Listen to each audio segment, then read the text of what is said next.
Good evening, everyone, and welcome to the Wednesday Weed Waffle.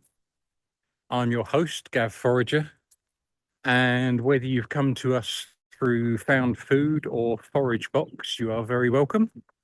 For those of you that don't know, they are now both being run by me. So we've got experiences across the UK, as well as all of our books and online courses that are available. Um, Now, for those of you that have been to a Wednesday Weed Waffle before, you'll know the score. For those of you that haven't, we did do these once a week for the best part of a year. And frankly, it was exhausting. So I brought them back, but we're doing them once a month this time. Today, what we're going to do is we're going to go for a foraging walk live. And the plan is that I'm going to move pretty quickly and I'm not going to stop and talk about things for hours like I usually do. The idea of this is to highlight just how much there is out there if you just take a short walk at the moment. For those of you that haven't been to a Wednesday Weed Waffle before, how very dare you, but welcome anyway. And yeah, I guess we'll get started then. So just for context, I live in the middle of nowhere in mid Wales, and it just so happens that this has been the first time it's been light enough and warm enough to get outside to do one of these this year. I'm hoping that the sound's okay. You might see I've got my fluffy microphone sock on, so hopefully that will drown out some of the wind because it is a bit breezy. And I am out and about. So if the signal does drop out, because I lose phone signal, then bear with me. I'll be back shortly afterwards as soon as I get a phone signal again. It's the other thing about being in a semi-rural area is the dogs take a great interest in people that walk past making a noise. Anyway, so here we are. I'm walking into the first shady spot. I'm going to turn my camera around so I can show you what I'm looking at. What I'm going to do though is I'm going to choose to keep walking for a bit until I've got past the dogs so they're not barking at me constantly. By the side of a very small, unused, well, barely used lane. So this is the sort of place I'd have no problem with picking it and certainly wouldn't be concerned about pollutants. The only issue would be dog walkers, of course. Now, straight away, I'm walking past lots and lots of hawthorn bushes. Some are just starting to bud. Some are opening and flowering already. So straight away, we've got a load of hawthorn. In amongst the hawthorn is quite a lot of bramble. All these bramble shoots are absolutely delicious. I'm going to have one while we go. I should learn, actually. I used to do this all the time, eat as I'm going. I really shouldn't do that because then I end up choking and not be able to talk to you at all. But we'll carry on. We've got silver birch in the hedge as well. Those leaves are quite young and edible. We've got quite a lot of hazel as well. Hazel's a good edible young leaf. We've got some stitchwort flowers on the edge there. Another good edible. Oh, this is a good one to look out for. Everyone always loves finding these. There's pig nuts in there. And we've got some wild violets as well. They're dog violets, not sweet violets. So they don't have masses of flavour, but they are still very much edible. The remains of lots and lots of, oh, the word's gone out of my head, Welsh flower. I'll come back to it. Lots and lots of them dying off now. We've got cleavers, tons and tons of cleavers. And I would say edible as long as you cook them. Raw, they're awful, even the young shoots. One to watch out for. Often confusing, member of the Apiaceae family. This one is actually cow parsley as opposed to poison hemlock. We've got stinging nettles everywhere, my favourite. Just so, of course, I should promote all my stuff. I've got a 100-page everything you need to know about stinging nettles book, almost complete, just about to go to the publishers. So I'll let you know all about that when it comes out. We've got plenty of dock, not the best eating, but good medicinal plant, and absolutely useless for stinging little stings. As I'm walking down the middle of the path, I'm looking out for, we've got more dock. Oh, there's got to be some somewhere. I'll come back to it because I'm ignoring everything else while I go. Obviously, we've got lots of dandelions. I'm going to be making lots of dandelion flower syrup soon, also known as honey. We've got dandelion flower buds there that are going to be great pickled. I need to get onto them quickly before they all run out. I've got tons and tons of bramble here. There's always plenty of blackberries up here. Very few people pick them anymore nowadays. Oh, this is what I was looking for. We've got ribwort plantain. So there's the cure for stinging little stings. Oh, and there's a bit of broadleaf plantain flower there, an old one. But the two main types of plantain, oh, there's some better examples of the ribwort plantain flowers there. Oh, stood up and looked around, and would you look at that? There's a rowan tree right in front of me. You could potentially confuse the leaf structure with ash, but these have got, the leaflets are completely different.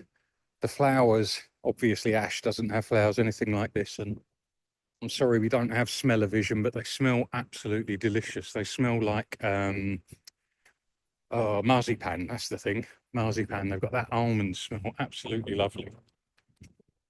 So let's keep moving on. Lots more rowan. We've got some thistles here as well. When the thistle flower spikes come up, there's an edible part for you. And we've also got some silverweed. Silverweed, very pretty little plant. And if you've got the time and the patience to dig up a load of the roots, then they're good for a good starchy tuber that you can use kind of in place of potatoes. So here we go, moving down the hill. Plenty of cow parsley with the odd few bits of poison hemlock, tons and tons of stitchworts there. Not the best of eating, but they're a good edible flower. Lots of hazel, loads more wild violets. Unfortunately, not the sweet violets. And now we're properly in the shade going down the hill. We've got a lot of celandines there, lesser celandine, mostly flowering or finished flowering, so not edible at this stage. I did hear recently about someone in America uses celandine leaves when they cook garlic mustard. Have you ever tried cooking garlic mustard leaves on their own? They go fantastically bitter. Apparently, when you put celandine in with them, they don't go bitter after all. I haven't tried it yet, but it's an experiment I'll be planning to have a go at some point.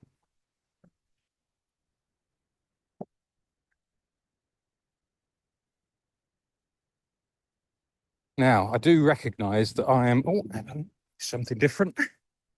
Got a bit of wood avens, which also known as clove root. It's a fantastic smelling root. You scrape it with your fingernails and the smell of cloves comes out. But it's really, really practical as well, because I don't know if you've ever accidentally bitten into a clove, but it's really, really strong and overpowering flavour. I will come back to cloves and clove root in a second. We've got some opposite leaf golden saxifrage down here.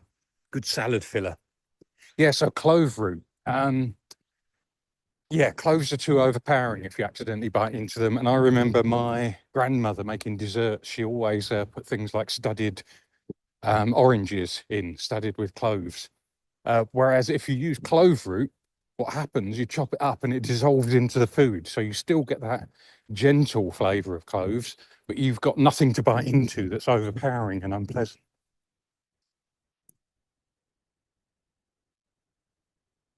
Not edible, but we've got the last of the bluebells just up there.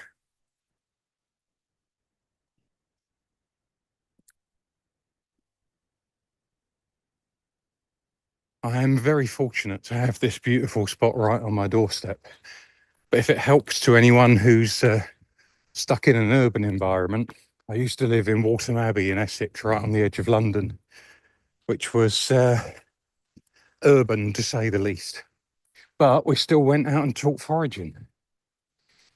Just seen a flash of pink. And there we've got Herb Robert, or it's a member of the geranium family, also known as Stinking Bob. It spreads like wildfire if you get it in your garden. Really, really difficult to eradicate. But if you keep it under control, it's got those pretty pink flowers that actually look really nice.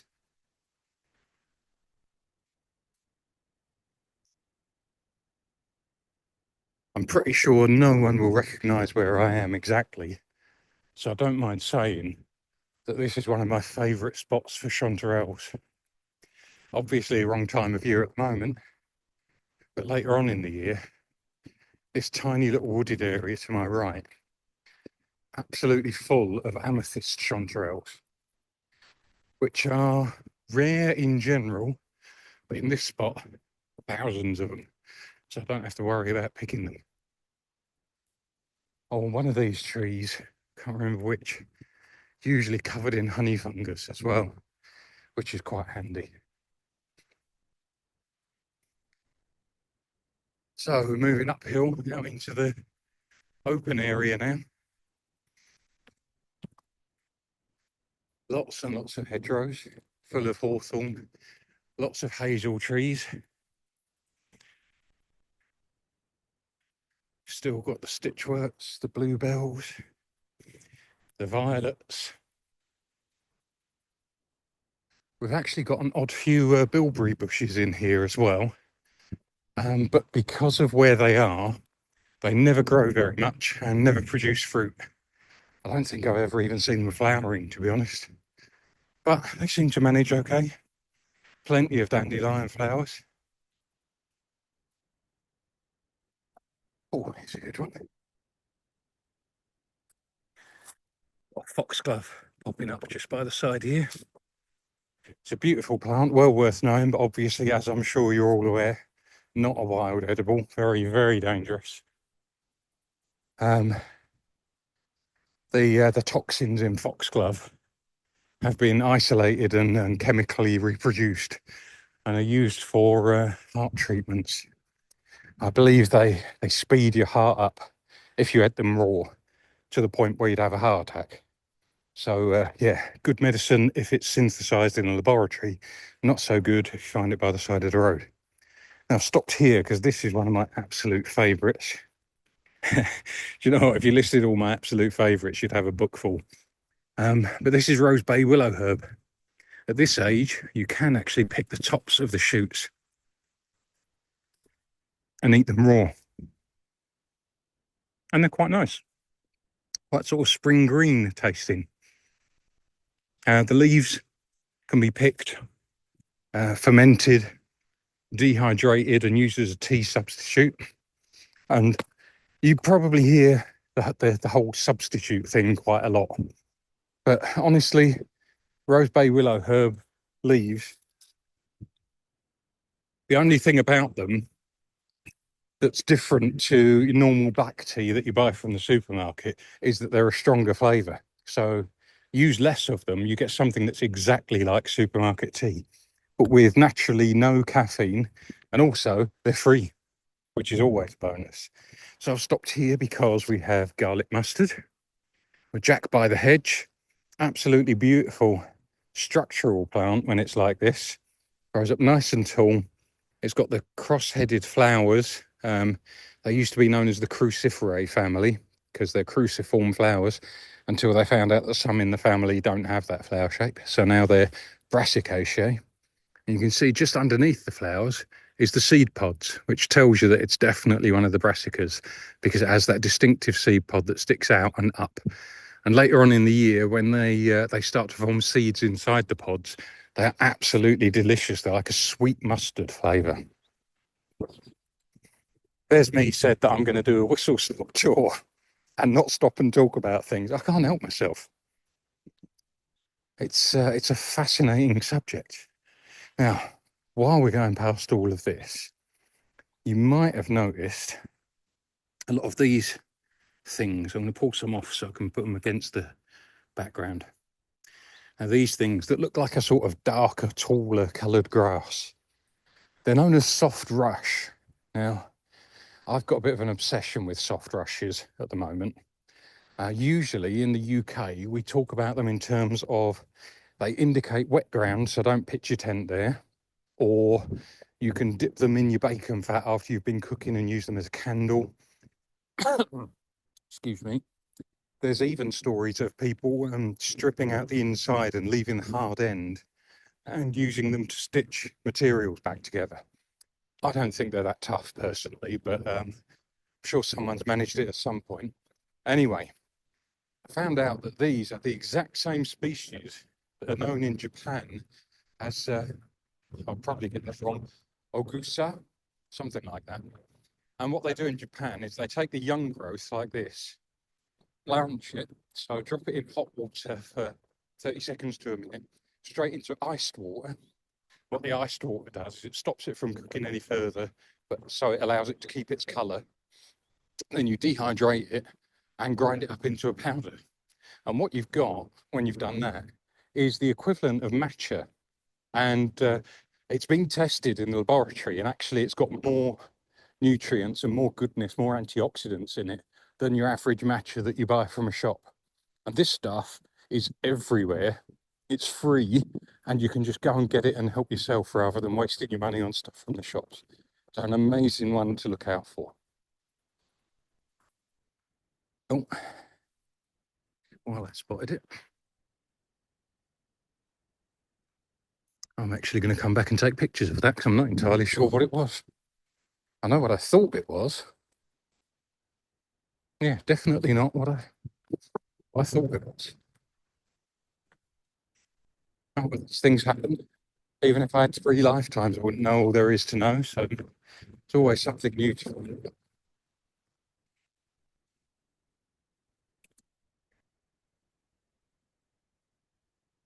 Whizzing along. Oh, no, that's what I thought I'd seen. So just there and here, wild strawberries. Now, I know this patch, and I've never managed to find any fruit along this patch. But not far from here, there's another less used lane with lots of wild plants, and they do fruit every year. And they are absolutely delicious. I mean, more flavour in one of those tiny, tiny little fruits than you get in a cracking great one that's been grown in a sterile environment that you buy from a shop. Absolutely delicious.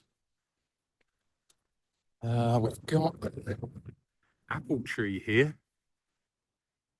Probably can't see all the way up there into the branches, but there's bright pinkish white blooms on there now. So yeah, so there'll be some apples there later on in the year.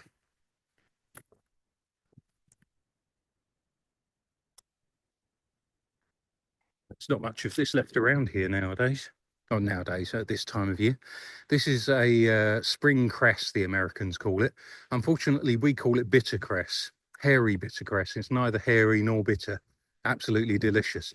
This particular one is actually wavy bitter cress. You don't need to know the difference between them, but if you wanted to, everywhere there's a join on the stem on wavy bitter cress, it turns a different direction, hence wavy. Right, there's a tractor coming up now. It's going to make lots and lots of noise, so I'm just going to step out of the way while it goes past.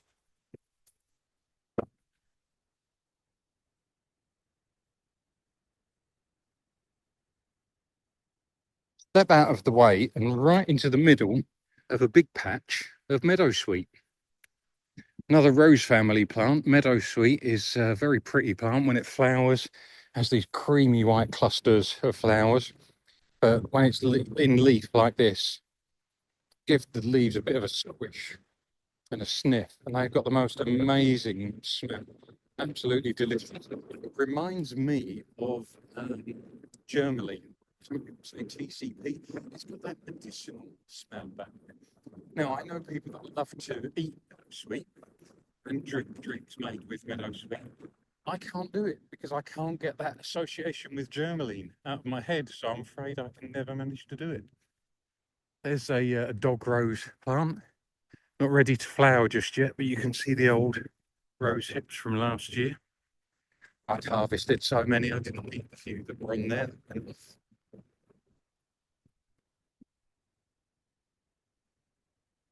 Yeah, for me, I just cannot get past that association with meadowsweet tasting like I would imagine TCP or Germaline tastes.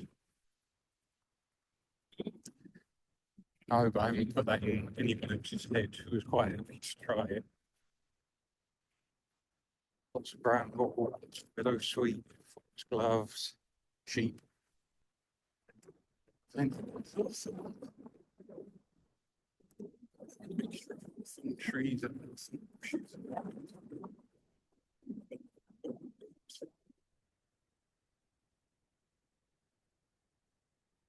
I haven't been keeping count. I would say we've got to have mentioned at least 20 species so far. It's getting really windy, so I hope you can still hear me. Yeah, we've got to have mentioned at least 20 species so far, maybe coming up to 30. And that's in the space of not even 20 minutes. More than a species a minute. That's not bad going.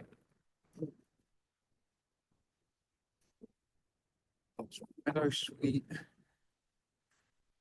cylindrines, bluebells. These banks are actually quite good for, oh, another word's gone out of my head. Wax caps. Yeah, wax cap mushrooms later in the year. I found all different colours up here. It ended up looking like traffic lights because they were red, yellow, and white ones. Oh, there's another good spot. Got some common sorrel. Once you know exactly what they look like, they're easy to spot. But yeah, just be wary that young lords and ladies' leaves can look very similar if you're not familiar with both species. Got some more wild strawberries, some more lamb, sauce.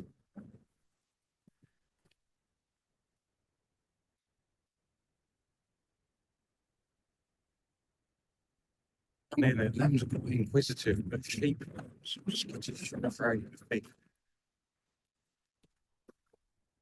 Anyway, that's not foraging, that's poaching, so step away from that.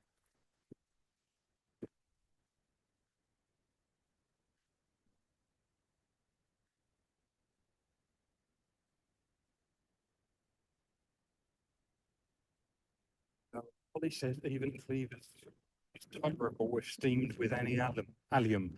Sounds good. I'll give it a try. I know I like to stir fry it. It softens it all up and you don't get the irritating hooky bits. Bob, losing audio. Yeah, sorry, but I'm just going to keep walking and hope that you can keep tuned in. And audio and visual will come and go, I expect. Lots more rosebay willow herb. The flowers of rosebay willow herb can be used to make a sparkling drink similar to elderflower champagne. Exactly the same process as well. It's a nice and easy one to do. Now, I wanted to get to at least this far this evening, and hopefully there's still some people able to listen, because there is an elder tree, or the remains of it, somewhere around it. Oh, it's that thing. Oh yeah, it's still alive. I can see leaves at the top, but this is one of the branches that fell down from the elder tree. You see all these dark coloured crunchy bits sticking out. These are all Judas ears. Also more commonly nowadays known as wood ears or jelly ears. Just as a slight aside, some of you will have heard me rant on about this before. Originally they were known as Judas ears. Because Judas was believed to have hung himself on an elder tree, and these things, when they're fresh and wet, look like ears, hence Judas ears. Over the years, that name got corrupted to Jew's ears, and then the certain people took offence to it being called Jew's ears and decided to call them jelly ears or wood ears. And in fact, my attitude is, if that's going to be deemed as offensive, let's go back to the original term, Judas ears, because there's nothing offensive about that at all, unless your name's Judas and you happen to have oddly shaped ears. In which case, I think me talking about mushrooms being called Judas ears is probably the least of your worries. Lots more garlic mustard by the side of the road. I'm a big fan of garlic mustard because it outlives wild garlic. It lives for most of the year. It's got quite good resistance to frost. And look, you can see these stands of it here.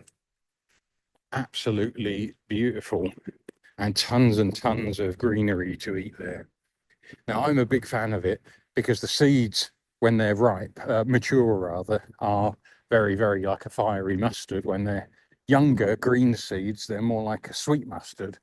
And the leaves can be used in some circumstances as a replacement for wild garlic, if you're really careful with them. So I can make wild garlic butter with garlic mustard, and it comes out tasting very, very similar, as long as you don't overcook it. If you apply direct heat to it, it goes bitter. I haven't tried the celandine experiment yet, but that might ameliorate it somewhat.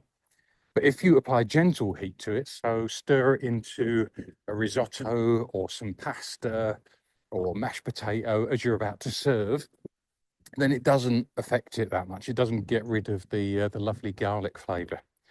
So while we're here, we've got some vetch and we've got some primrose, the last of the primroses. The primrose flowers are quite a good edible. Yeah, they're quite a good edible as they are. They don't have a huge amount of flavour, but you can candy them. So cover them in a mixture of sugar and egg white, and they'll preserve like that and go crispy, and you can use them as decoration. The leaves are, strictly speaking, edible. I'm not a fan. They're not a great texture. They're quite tough and hairy. It's not great on the tongue, but they are edible. So one to be worth knowing about, maybe. We've got a horse chestnut tree in flower there.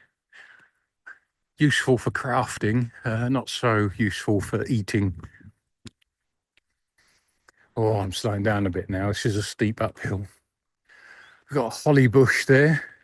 Again, not much use for eating, but a good one to know.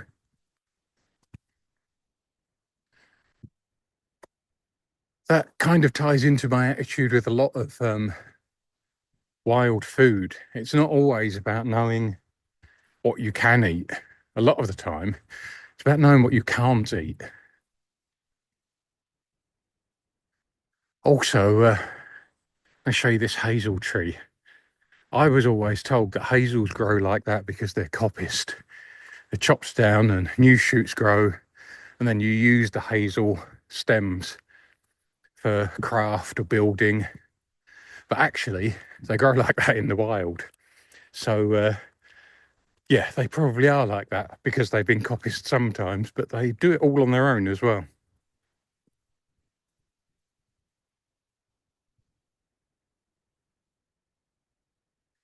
Any stitchwort lookalikes? Well, there are a couple of stitchworts. This is greater stitchwort. There's also a lesser stitchwort. Lookalikes.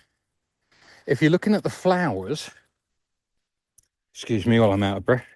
If you're looking at the flowers of the stitchworts, you'll see they've actually got 5 petals, but each of those 5 petals is so deeply divided, it looks like they've got 10. And it's very, very similar pattern to chickweed, for example, which is from the same family. Also has 5 petals deeply divided.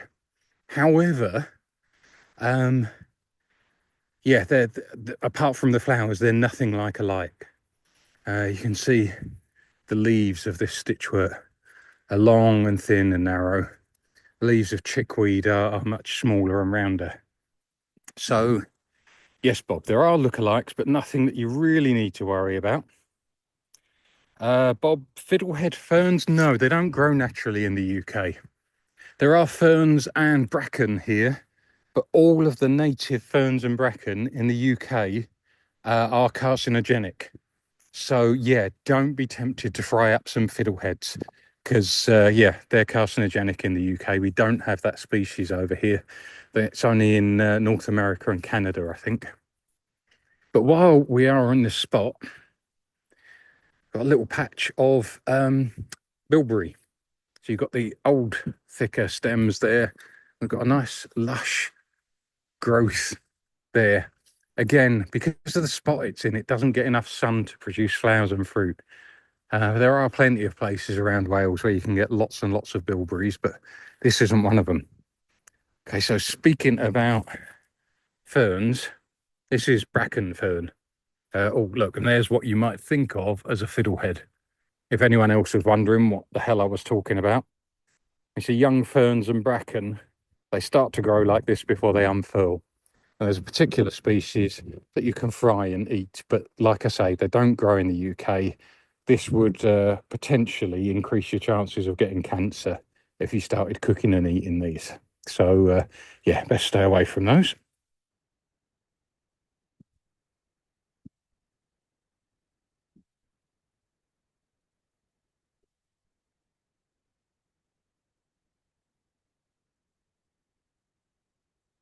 Yeah, that's right, Bob. Definitely don't eat them.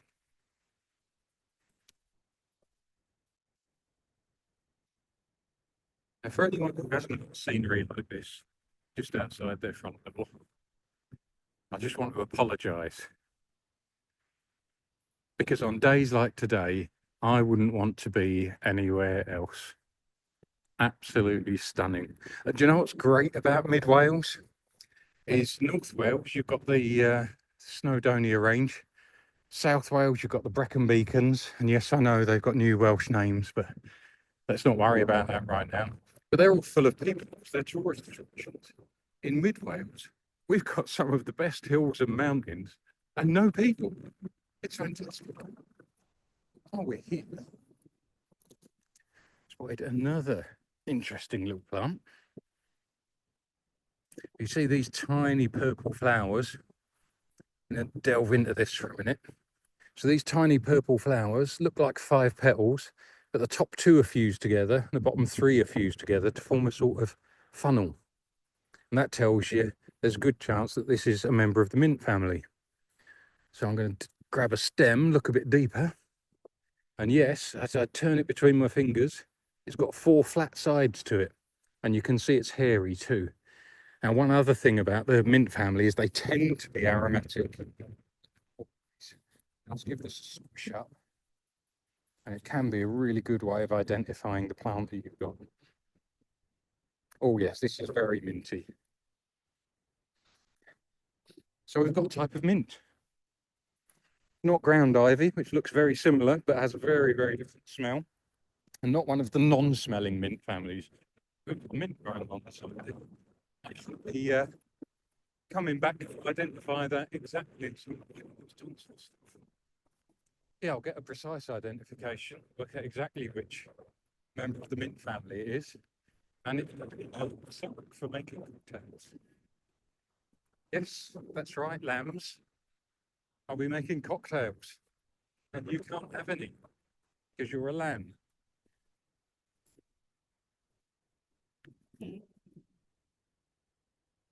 So it is a beautiful spot up here. I put on my jacket because I thought it's so windy, it's bound to be cold, and I'm absolutely boiling. So as I don't usually walk this briskly when I come up here, and not usually trying to talk at the same time either. So this, just around the corner, is another one of my favourite spots for later on in the year, because along this bank is quite a good spot for porcini mushrooms. We won't see any today, obviously, it's the wrong time of year. But yeah, porcini, penny buns, ceps, all the same things, and they like to grow along this bank, as well as spear thistles by the looks of it. Spear thistles are an interesting one. This time there's not very much useful about them. When the stem grows really, really tall, you can strip the outer coating off of it and eat it like celery or cooked.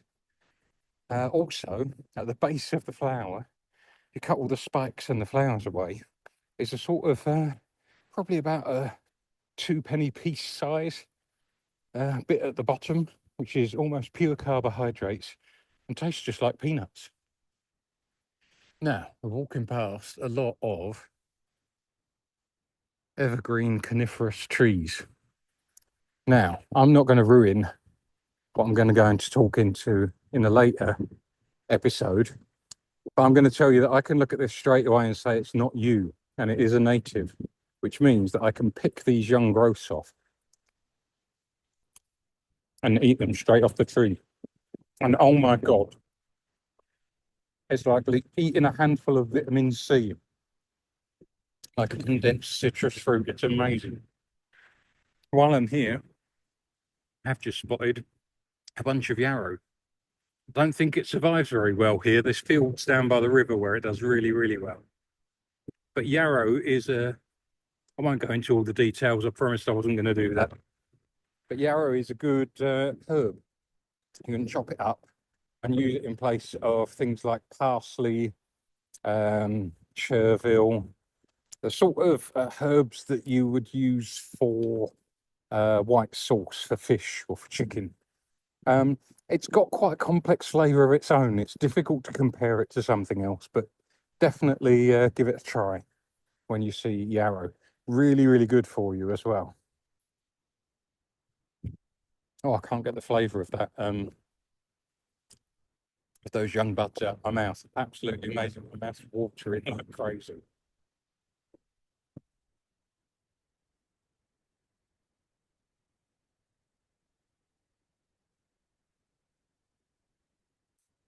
Right. So time is getting on, and I've done most of my walk. So I think I'm going to draw it to a close here, where I've got a nice little bank that I can sit on and have a drink of water. Hopefully, there's still some kind of phone signal here so that you can see where I am.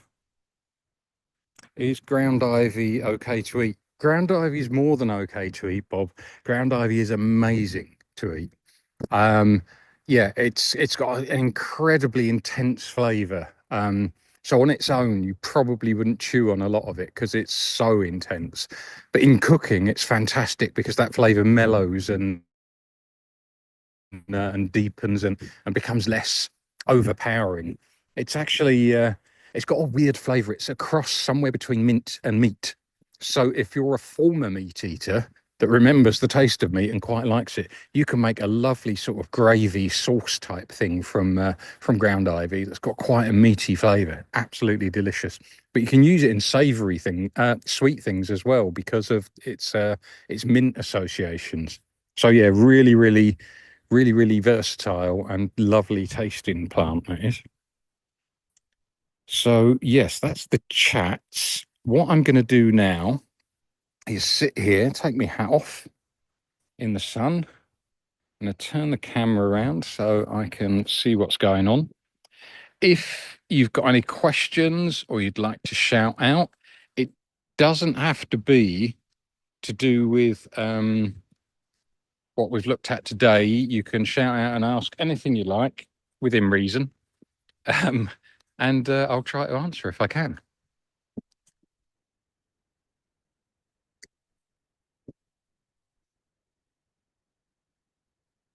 Of course, you don't have to. I can just sit here and enjoy the scenery and well, what I mind. Sally says ground diving is supposed to be quite good for respiratory problems too. Good for when you get to the top of the hill. Yeah, absolutely. When I'm struggling to breathe. Yeah, yeah. I know quite a lot about medicinal uses from plants, but I'm not actually a herbalist. Well, I'm not a practicing herbalist. I qualified a long time ago. I just don't do that. Kirsty says, can you tell us more about sticky weed? Well, I absolutely can. I can go on about it all day if you like. Yeah, so it's a relative of the coffee plant. So it's got a tiny, tiny amount of caffeine in it.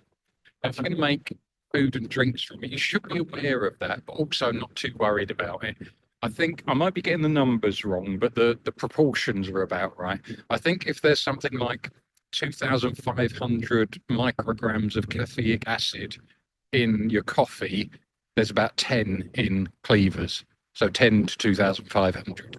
So it's not an amount to worry about. Very often at this time of year, people take sticky weed, stick it in a glass or a bottle. I like to add stinging nettles as well. Fill it with water, put it in the fridge overnight, and then drain it out or drink it straight from the glass in the morning. And it makes a really nice spring tonic. It's nice tasting, it's refreshing, and it just gives you a bit of a pep in the morning. Andy did that at the weekend, apparently. Yeah, good. I'm glad you enjoyed it.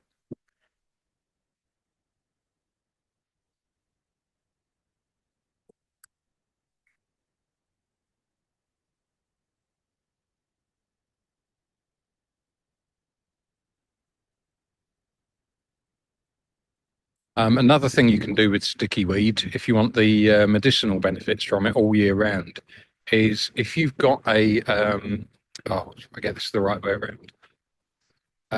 Not a typical juicer. A typical juicer, if you put sticky weed in it, it's so fibrous, it will get wrapped around it and burn your motor out. There's a different type. Is it a masticating juicer? I can't remember. I've got one of them, but basically you can run your sticky weeds through that, get the juice out, put it in ice cube trays, and put it in your freezer, and then you've got sticky weed juice all year round. And what it's particularly good for is getting the lymphatic system moving. Um, I use it just because it's good and it tastes nice, and I know it's good for me. I do lots of walking, so I don't really need to get my lymphatic system going. But if you're more sedentary, then it's a good thing to have around because your lymphatic system only works if you move. So giving it a bit of a boost if you don't move very much is helpful. Um, do be aware though that if you're undergoing any kind of cancer treatment, you should check with your oncologist and your herbalist. Because obviously, moving your lymph around more when you're undergoing that sort of treatment might be problematic.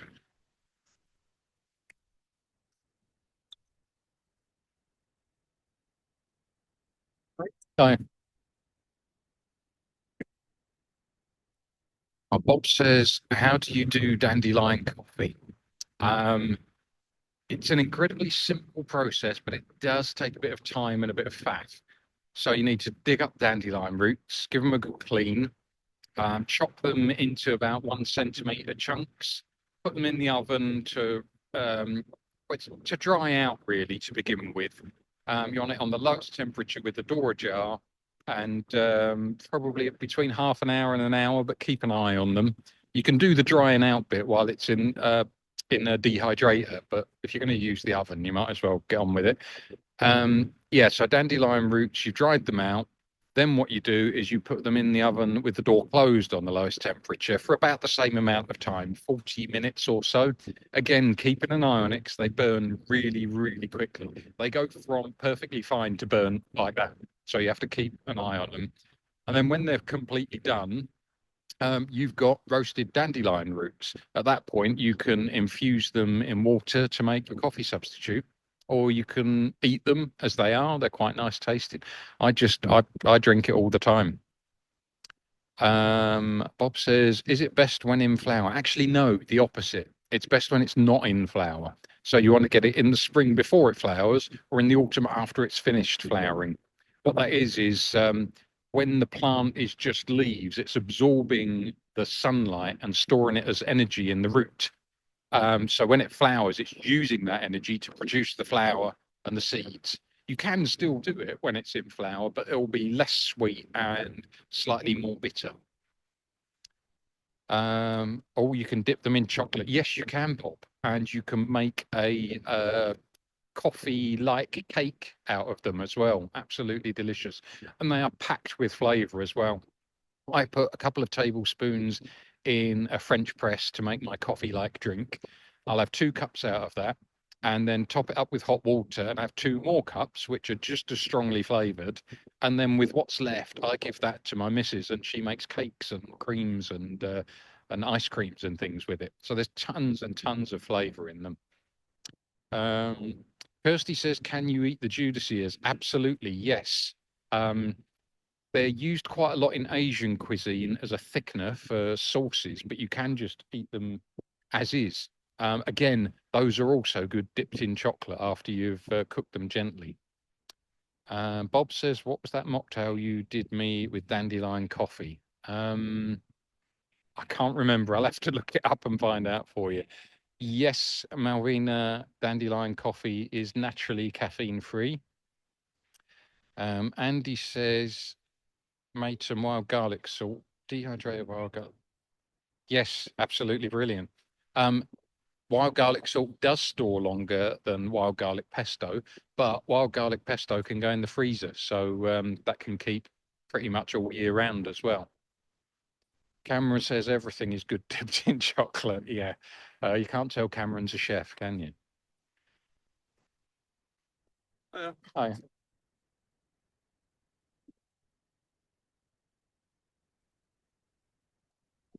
Yeah, everything's good dipped in chocolate. I'm not sure about the wild garlic salt. Although you never know, salt and chocolate might work. I'll let someone else give that a try though. Right. It's been more than 45 minutes and I've had a really nice walk out and spotted lots of things. I've got to go back to a few things, get some pictures and some samples. There was the mint that I want to identify the species, so I'll take that book back and look it up in my books. And there was that stitchwort slash strawberry like white flower as well, but I didn't know what that was. So I'll get some of that to take back with me as well. So thank you for coming, everyone. Thank you for joining in, asking questions and comments. As always, it's not a requirement. You can just turn up and listen. I don't know what we're going to be doing this time next month. It'll be the last Wednesday of the month. Will it be the last Wednesday of the month? Yes, it will. It'll either be before or after the bushcraft show. So yeah, and I'll make my mind up some point beforehand. If you're interested, drop me a line and tell me what you'd like to hear more about, and we'll give that a go. Otherwise, thank you very much, and I'll see you all in a month's time.